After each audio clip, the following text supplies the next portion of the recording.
Good morning and welcome to our daily devotional from Pilgrim Congregational Church. I'm Patrick Horn. Very glad to have you with us on this Wednesday, December the 7th, 2022.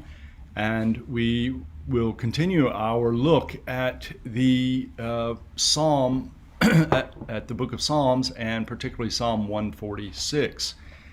And we covered a good bit of material last night in our Bible study. And I wish this morning for us to focus on a particular verse from 146. I'm going to read verses 5 and 6. Our passage for the week is 5 through 10, but we've spent most of the week talking about the whole of Psalms of 146, and now I would like for us to focus on verses 5 and 6. Verse 5 is a beatitude, so it begins with happy or blessed. Happy are those whose help is the God of Jacob, whose hope is in the Lord their God, who made heaven and earth, the sea, and all that is in them, who keeps faith forever. Well, one of the central themes, as we've learned this week for Psalm 146, is the theme of trust and trustworthiness and putting your trust in the right place. The psalm begins with a warning not to trust rulers or princes because they're like any other mortal.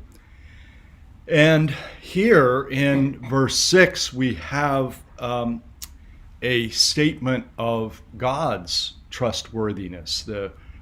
The word that is translated as faith in my version that I'm using, the New Revised Standard Version, who keeps faith forever, could be translated as trustworthiness. That is, someone whose trustworthiness is never questionable.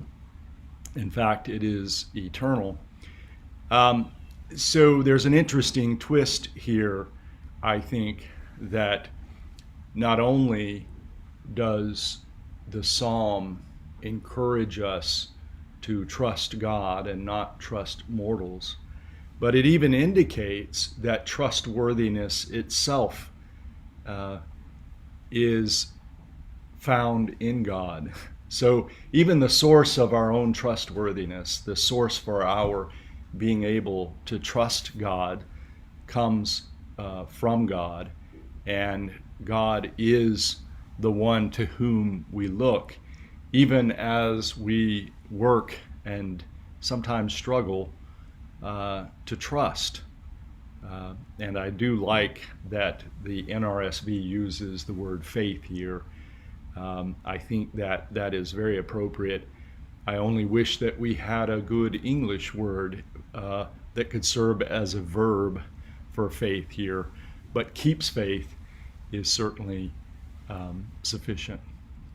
Let's close with this word of prayer from Matthew Henry, a prominent writer in our tradition from the 1700s. Lord, our souls have told you, you are our God. Other lords have had dominion over us, but we affirm the Lord this day to be our God. We walk in your ways, keep your commandments, honor your judgments. We will listen to your voice and give ourselves to you as your people, for your praise and for your glory. Lord, truly we are your servants born in your house. You have loosed our bonds, but we are not our own. We yield ourselves to you. We join ourselves to you in an everlasting covenant that will never be forgotten. We are yours. Save us, for we seek your ways. We give you what is yours, that which comes from your hand. Amen. Thank you for joining me this morning from Pilgrim Congregational Church. I'm Patrick Horn, and I hope that you have a very good day. Goodbye.